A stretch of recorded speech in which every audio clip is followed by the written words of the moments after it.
Hi guys, welcome to our channel RK career point. Friends, ఈనాటి ప్రముఖ దినపత్రికల్లో వచ్చినటువంటి ముఖ్యమైన ఉద్యోగ వార్తలు అలాగే ఇంపార్టెంట్ కరెంట్ అఫైర్స్ అప్డేట్స్ అయితే ఉన్నాయి. సో వీడియోని ఎక్కడ కూడా స్కిప్ చేయకుండా చివరి వరకు చూసినట్లయితే పూర్తి వివరాలు అనేవి తెలుస్తాయి. చాలా ఇంపార్టెంట్ అప్డేట్స్ ఉన్నాయి అండ్ అలాగే కరెంట్ అఫైర్స్ అప్డేట్స్ కూడా ఉన్నాయి. సో లేట్ చేయకుండా క్లాస్ అయితే స్టార్ట్ చేసేద్దాం. ముందుగా గ్రూప్ 1 ఎగ్జామ్కి సంబంధించి అప్డేట్ అయితే చూద్దామండి. OMR పద్ధతిలో గ్రూప్ 1 ప్రిలిమ్స్. రాష్ట్రంలో 563 గ్రూప్ 1 సర్వీస్ ఉద్యోగాల భర్తీకి కోసము జూన్ 9న గ్రూప్ 1 ప్రిలిమినరీ పరీక్ష OMR పద్ధతిలో నిర్వహించనున్నట్లు TSPSC కార్యదర్శి నవీన్ నికోలస్ తెలిపారు. ప్రిలిమినరీ పరీక్షను OMR లేదా CBRT ఏదో ఒక పద్ధతిలో నిర్వహించే అవకాశం ఉందని, పరీక్ష నిర్వహణ పద్ధతిపై తుది నిర్ణయాన్ని కమిషన్ తీసుకుంటుందని ఇప్పటికే జారీ అయిన గ్రూప్ 1 నోటిఫికేషన్లో కమిషన్ పేర్కొంది. గ్రూప్ 1కు భారీ సంఖ్యలో 4.03 లక్షల దరఖాస్తులు వచ్చినందున CBRT పద్ధతిలో పరీక్ష నిర్వహిస్తే సాంకేతిక ఇబ్బందులు వస్తాయని భావించింది. ఈ నేపథ్యంలోనే ప్రిలిమినరీ పరీక్షను OMR పద్ధతిలో నిర్వహించనున్నట్లు కమిషను వెల్లడించినట్లుగా మనం అయితే ఇక్కడ చూడవచ్చు. సో ఎగ్జామ్ వచ్చేసి మనకి జూన్ 9వ తేదీన ఈ యొక్క గ్రూప్ 1 ఎగ్జామ్ అయితే కండక్ట్ చేయనున్నారు, OMR బేస్డ్ టెస్ట్. ఇక నెక్స్ట్ చూద్దాం. ఉద్యోగాల భర్తీ వాయిదా. ప్రభుత్వ మెడికల్ కాలేజీలో ఖాళీగా ఉన్న అవుట్సోర్సింగ్ ఉద్యోగ నియామకాల భర్తీ ప్రక్రియను వాయిదా వేసినట్లు కలెక్టర్ సంతోష్ ఒక ప్రకటనలో తెలిపారు. 11 data entry operator, 9 office subordinate, 3 lab attendant, 1 theatre assistant పోస్టుతో కలిపి 24 పోస్టులకు దరఖాస్తు స్వీకరించినట్లు చెప్పారు. డేటా ఎంట్రీ ఆపరేటర్కు 694 మంది, ఆఫీస్ సబార్డినేట్కు 1533 మంది, ల్యాబ్ అటెండెంట్కు 204 మంది, థియేటర్ అసిస్టెంట్కు 4 దరఖాస్తు చేసినట్లు చెప్పారు. ఈ నెల 2న ఎంపిక ప్రక్రియ నిర్వహించాల్సి ఉండగా అనివార్య కారణాలతో ఆలస్యం అవుతుందని, తుది జాబితా విడుదల, లాటరీ ప్రక్రియ నిర్వహించే తేదీని త్వరలో ప్రకటిస్తామని తెలిపారు. ఇక నెక్స్ట్ చూద్దాం. అంగన్వాడీల రిటైర్మెంట్లు షురు. 65 ఏళ్ళు పూర్తయిన టీచర్లు, హెల్పర్ల పదవీ విరమణకు రంగము సిద్ధము. వారి వయో పరిమితి వివరాలను తెప్పించుకున్నటువంటి రాష్ట్ర మహిళా అభివృద్ధి శిశు సంక్షేమ శాఖ. ప్యాకేజీపై అంగన్వాడీ ఉద్యోగ సంఘ నేతల అసంతృప్తి. వివరాలు చూస్తే, అంగన్వాడీ కేంద్రాల్లో పదవీ విరమణ ప్రక్రియకు రాష్ట్ర మహిళా అభివృద్ధి శిశు సంక్షేమ శాఖ రంగము సిద్ధం చేసింది. కేంద్రాల్లో పనిచేస్తున్న టీచర్లు, హెల్పర్ల పదవీ విరమణ ప్యాకేజీపై నిర్ణయం తీసుకోవడము, మరోవైపు వయోపరిమితి సడలింపు తర్వాత ఈ ఏడాది నుంచి ప్రభుత్వ ఉద్యోగుల రిటైర్మెంట్ల ప్రక్రియ షురూ కావడంతో అంగన్వాడీల రిటైర్మెంట్ల పర్వానికి తెరలేచింది. ఈ మేరకు రాష్ట్ర వ్యాప్తంగా అంగన్వాడీ టీచర్లు, హెల్పర్ల సమాచార సేకరణను రాష్ట్ర మహిళాభివృద్ధి శిశు సంక్షేమ శాఖ చేపట్టింది. సో ఇక నెక్స్ట్ న్యూస్ చూద్దాము. 70,000 టెక్ ఉద్యోగాల కోత. ఈ తొలగింపులన్నీ గత 4 నెలల్లోనే గూగుల్, అమెజాన్, యాపిల్, టెస్లాల్లో భారీగా ఫైరింగ్. ప్రపంచవ్యాప్తంగా దిగ్గజ టెక్ కంపెనీల్లో ఉద్యోగాల కోతల పర్వము కొనసాగుతుంది. ఈ ఏడాది ఇప్పటి వరకు టెక్ రంగంలో ఉద్యోగాలు కోల్పోయిన వారి సంఖ్య 70,000 దాటింది. ఉద్యోగులను తీసివేసిన సంస్థల జాబితాలో టెక్ దిగ్గజాలైనటువంటి Google, Amazon, Apple, Intel, Tesla వంటి సంస్థలు ఉన్నట్లుగా మనము చూడవచ్చు. ఎలాన్ మస్క్కు చెందినటువంటి కార్ల తయారీ సంస్థ టెస్లా పలు విభాగాల్లోని వేలాది మంది ఉద్యోగులపై వేటు వేసింది. అమ్మకాలు తగ్గిన నేపథ్యంలో ఖర్చులను అదుపులో ఉంచుకునేందుకు ఈ నిర్ణయం తీసుకున్నట్లుగా మనం అయితే ఇక్కడ చూడవచ్చు. 40% తగ్గినటువంటి H1B లాటరీ దరఖాస్తులు. అమెరికా H1B వీసా లాటరీ కోసం ఈ ఏడాది దాదాపు 40% తక్కువ దరఖాస్తులు వచ్చాయని US citizenship and immigration services వెల్లడించింది. ఇక నెక్స్ట్ చూద్దాము. 7వ తేదీ వరకు ఐసెట్ దరఖాస్తుల గడువు. MBA, MCA కోర్సుల్లో ప్రవేశాలకు నిర్వహించే TS ఐసెట్ దరఖాస్తుల గడువును ఈ నెల 7వ తేదీ వరకు పొడిగించినట్లు TS ICET convener professor S Narasimhachari బుధవారం ఒక ప్రకటనలో తెలిపారు. 250 ఆలస్య రుసుముతో ఈ నెల 17 రూపాయల 500 రుసుముతో 27వ తేదీ వరకు దరఖాస్తు చేసుకునే అవకాశం ఇచ్చారు. జూన్ 5, 6వ తేదీలో ఐసెట్ పరీక్షను అయితే జరగనుంది. ఇక నెక్స్ట్ చూద్దాము. టీఎస్ ఈసెట్ హాల్ టికెట్లు డౌన్లోడింగ్ షురు. డిప్లొమా, బీఎస్సీ మ్యాథ్స్ కోర్సులు పూర్తి చేసిన వారికి బీటెక్ 2వ సంవత్సరంలో ప్రవేశాలకు నిర్వహించేటువంటి టీఎస్ ఈసెట్ పరీక్ష ఈ నెల 6న జరగనుంది. ఉదయం 9 గంటల నుంచి మధ్యాహ్నం 3 గంటల వరకు ఆన్లైన్లో పరీక్ష నిర్వహిస్తారు. దీనికి సంబంధించినటువంటి హాల్ టికెట్లు బుధవారము విడుదల చేశారు.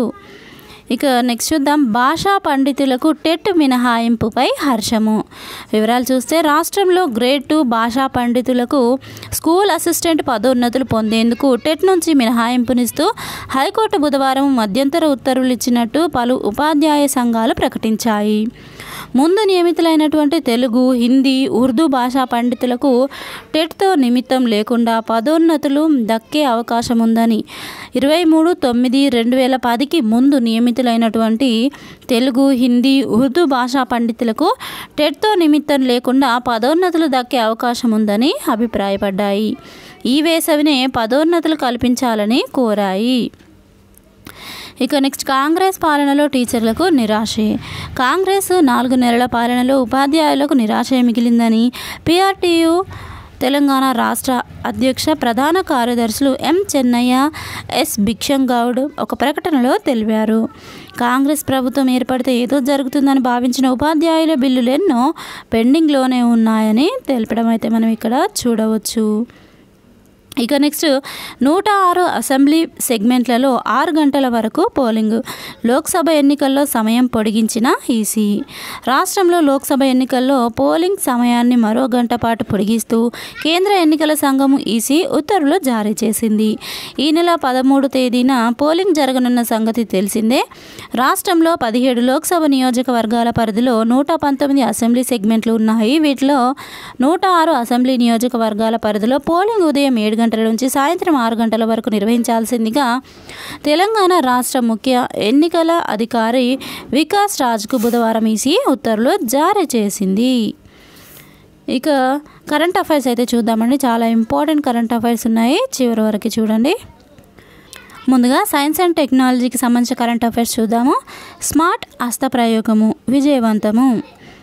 వివరాలు చూస్తే super sonic missile assisted release of టోర్పిడో smart అనే ఆయుధ వ్యవస్థను భారత్ బుధవారము విజయవంతంగా పరీక్షించింది. ఒడిశా తీరానికి చేరువలోని ఒక దీవిలో ఏర్పాటు చేసినటువంటి సంచార లాంచర్ నుంచి ఈ ప్రయోగము జరిగింది. సిమెట్రిక్ సెపరేషను, ఎజెక్షన్, వేగ నియంత్రణ వంటి అంశాలను ఈ సందర్భంగా పరిశీలించినట్లు రక్షణ శాఖ అధికారి ఒకరు తెలిపారు. స్మార్ట్ అనేది కొత్త తరం క్షిపణి ఆధారిత తేలికపాటి టోర్పిడో వ్యవస్థ. జలాంతర్గాములను ధ్వంసం చేయడానికి ఇది ఉపయోగపడుతుంది. భారత నౌకాదళం కోసము రక్షణ పరిశోధన అభివృద్ధి సంస్థ దీన్ని అభివృద్ధి చేసినట్లుగా మనమైతే ఇక్కడ చూడవచ్చు. ఇక నెక్స్ట్ చూద్దాం. కోవిషీల్డ్పై వైద్య నిపుణుల కమిటీని ఏర్పాటు చేయండి. సుప్రీంకోర్టులో పిల్.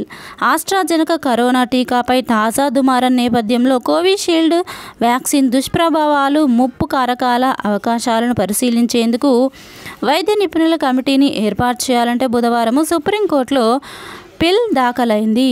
సర్వోన్నత న్యాయస్థానానికి చెందిన విశ్రాంత న్యాయమూర్తిని ఆ కమిటీకి నేతృత్వం వహించేలా చూడాలని పిటిషన్దారుడు న్యాయవాది విశాల్ తివారీ కోరారు. అంతేకాకుండా వ్యాక్సిన్ కారణంగా తలెత్తిన దుష్ప్రభావాలతో తీవ్ర వైకల్యం పొందిన వారికి, మరణించిన వ్యక్తుల బంధువులకు పరిహారం చెల్లించేలా కేంద్రాన్ని ఆదేశించాలని విజ్ఞప్తి చేశారు. ఇక నెక్స్ట్ చూద్దాం. చందమామ ఆవలి భాగం నుంచి నమూనాల సేకరణ. రేపు చైనా ప్రయోగము. చంద్రుడి ఆవలి భాగం నుంచి నమూనాలు సేకరించడానికి చాంగే 6 వ్యోమనౌకను శుక్రవారం ప్రయోగించనున్నట్లు చైనా ప్రకటించింది. ఇలాంటి ప్రయోగాన్ని చేపట్టడము మానవాళి చరిత్రలో ఇదే మొదటిసారని తెలిపింది. లాంగ్ మార్చ్ 5Y8 రాకెట్ ద్వారా దీన్ని నింగిలోకి పంపుతామని పేర్కొంది. హైనాన్ ప్రావిన్స్లోని వెన్చాంగ్ స్పేస్ లాంచ్ కేంద్రము ఇందుకు వేదిక అవుతుంది. ప్రయోగానికి సన్నాహాలు జరుగుతున్నాయి. చాంగే 6లో ఆర్బిటర్, ల్యాండరు ఉంటాయి. ల్యాండర్లో ఐరోపా దేశాలకు చెందిన పరికరాలు ఉంటాయి. ఆర్బిటర్లో పాకిస్తాన్కు చెందిన పేలోడ్ కూడా ఉంది. 2030 నాటికల్లా చందమామపైకి మానవ సహిత యాత్ర నిర్వహించాలని చైనా లక్ష్యంగా పెట్టుకుంది. ఇక నెక్స్ట్ చూద్దాం. రష్యా క్షిపణి దాడిలో హ్యారీ పోటర్ కోట ధ్వంసము. ఒడెస్సాలో 5 మృతి, 30 మందికి గాయాలు. వివరాలకు వెళ్తే ఉక్రెయిన్లోని అత్యంత సుందర భవనాల్లో ఒకదానిని రష్యా తన క్షిపణి దాడిలో ధ్వంసం చేసింది. నల్ల సముద్ర తీరంలోని ఒడెస్సా నగరంలో హ్యారీ పోటర్ కోటగా ప్రసిద్ధి చెందిన ఓ విద్యా సంస్థ భవనంపై క్షిపణితో దాడి చేసింది.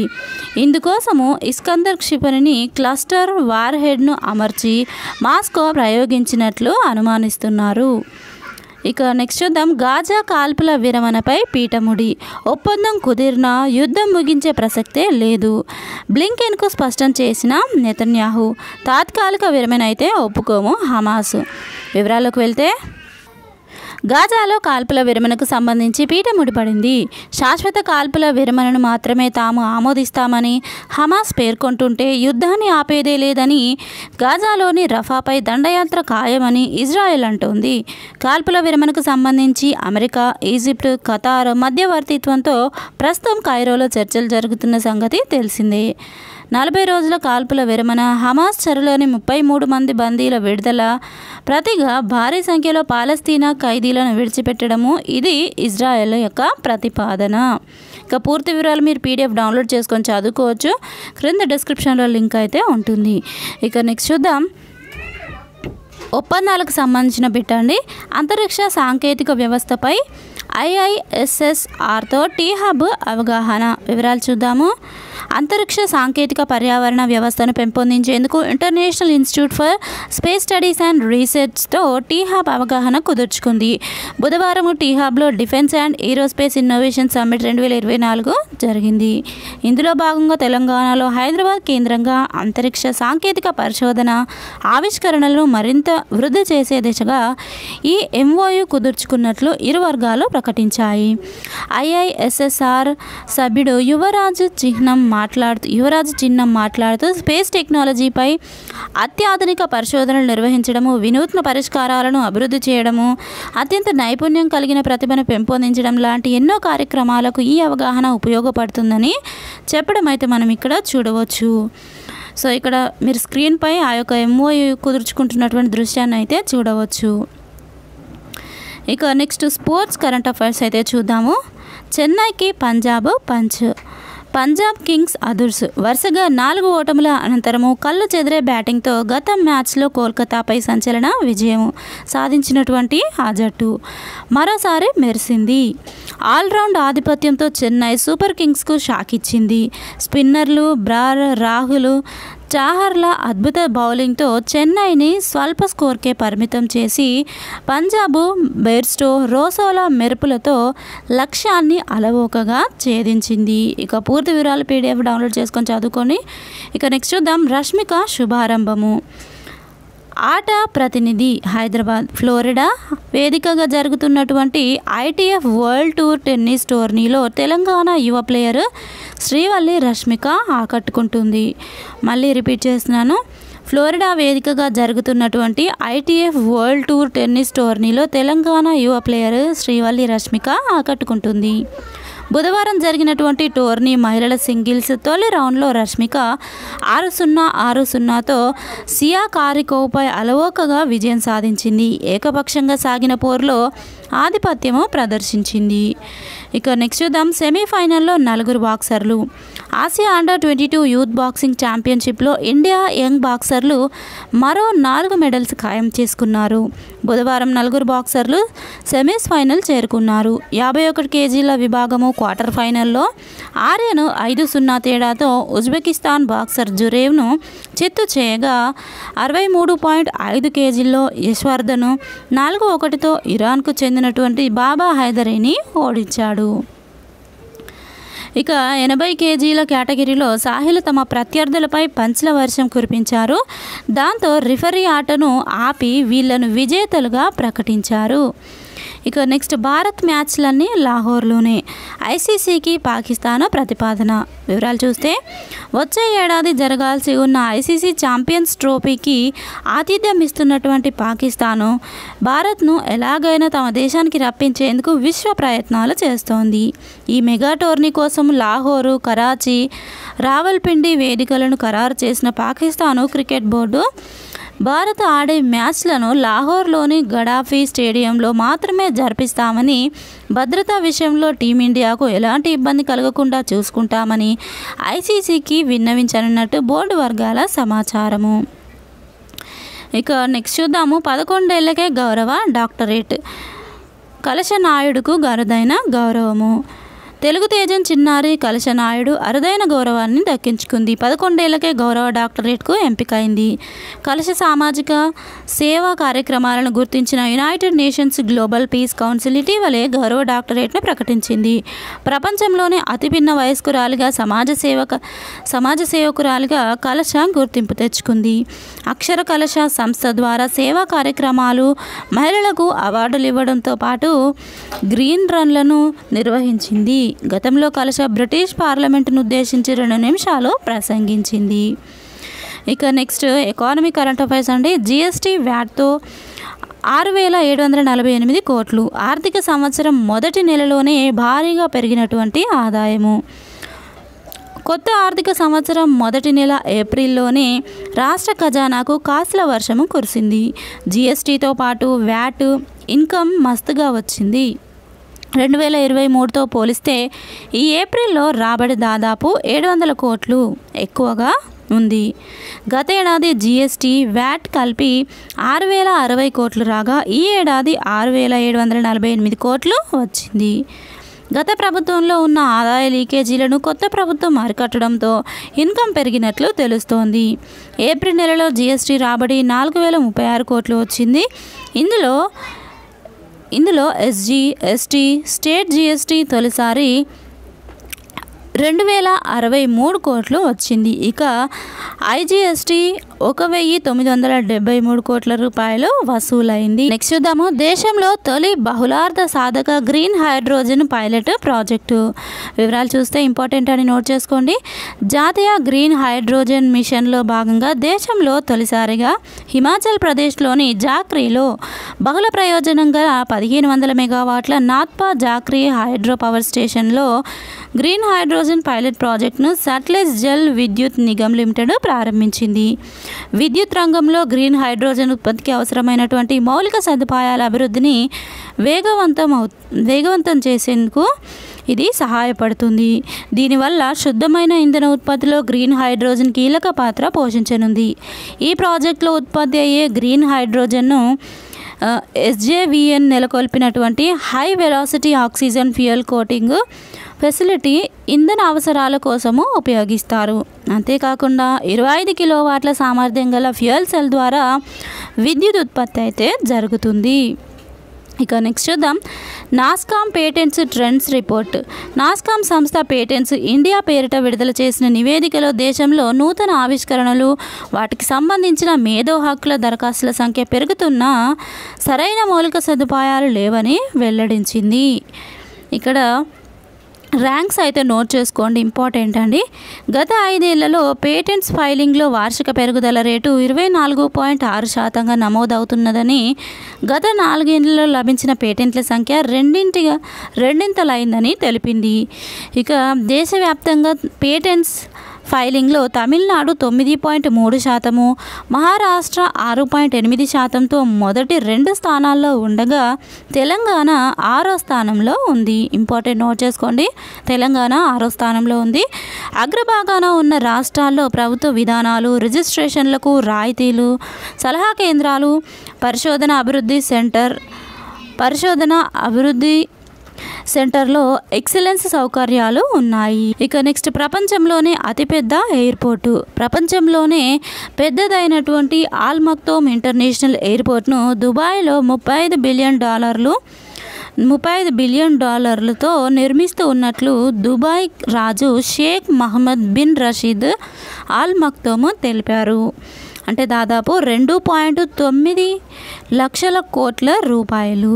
వచ్చే 10 ఏళ్లలో కార్యకలాపాలని అక్కడి నుంచే సాగేలా ప్రణాళికలు సిద్ధం చేస్తున్నట్లు ప్రకటించారు. ఇది అందుబాటులోకి వస్తే ప్రపంచంలోనే అతిపెద్ద టెర్మినల్గా నిలవనుంది. దుబాయ్లో త్వరలో ప్రపంచ airport, urban hub, new global centre అందుబాటులోకి రానున్నాయి. ఇక్కడ దానికి సంబంధించిన ఇమేజ్ అయితే మీరు స్క్రీన్ పైన చూడవచ్చు. ఏడాదికి 26 కోట్ల మంది ప్రయాణికులు రాకపోకలు సాగించేలా కొత్త ఎయిర్పోర్ట్ను అభివృద్ధి చేస్తూ ఉన్నారు. ప్రస్తుతం ఉన్న విమానాశ్రయంలో విస్తీర్ణతో పోలిస్తే ఇది 5 రెట్లు పెద్దది. ఇప్పుడు 2 రన్వేలు ఉన్నాయి. కొత్త ఎయిర్పోర్టు 400 ఎయిర్ క్రాఫ్ట్ గేట్లు, 5 సమాంతర రన్వేలు ఉంటాయి. అందులో సరికొత్త టెక్నాలజీని వినియోగించనున్నారు. దక్షిణ దుబాయ్లో చేపడుతున్నటువంటి ఈ ఎయిర్పోర్టు చుట్టూ నగరము నిర్మించనున్నారు. ఇక ఈనాడు న్యూస్ పేపర్లో మనకి కాంపిటేటివ్ ఎగ్జామ్స్కి సంబంధించి ఎవరైతే ప్రిపేర్ అవుతున్నారో వాళ్ళకి సంబంధించి ముఖ్యమైన కరెంట్ అఫైర్స్ ఈ యొక్క 2024 సంవత్సరానికి సంబంధించి ఈ నెల వరకు ఏవేవైతే కరెంట్ అఫైర్స్ ఉన్నాయో వాటికి సంబంధించి కొన్ని ఇంపార్టెంట్ బిట్స్ అయితే ప్రొవైడ్ చేశారు. సో ఇంట్రెస్ట్ ఉన్న క్యాండిడేట్స్ అయితే డౌన్లోడ్ చేసుకొని ఒకసారి ప్రాక్టీస్ చేయండి. వీటికి సంబంధించి కీస్ కూడా ఇక్కడ ఇవ్వడం జరిగింది, ఆన్సర్స్ కూడా. దీని లింక్ నేను మీకు డిస్క్రిప్షన్లో ఇస్తాను, పీడిఎఫ్ డౌన్లోడ్ చేసుకొని ప్రాక్టీస్ చేయండి. సో ఫ్రెండ్స్ చూసారు కదా, ఇది ఈ రోజుకి సంబంధించినటువంటి క్లాస్. ఈ క్లాస్ మీకు నచ్చినట్లయితే తప్పకుండా వీడియోని లైక్ చేయండి. ఇలాంటి అప్డేట్స్ కోసం మన ఛానల్ సబ్స్క్రైబ్ చేసుకొని ఫాలో అవుతుండండి. అండ్ అలాగే మీ ఫ్రెండ్స్కి కూడా షేర్ చేయండి. Thank you friends, thanks for watching this video. Have a nice day. Bye bye.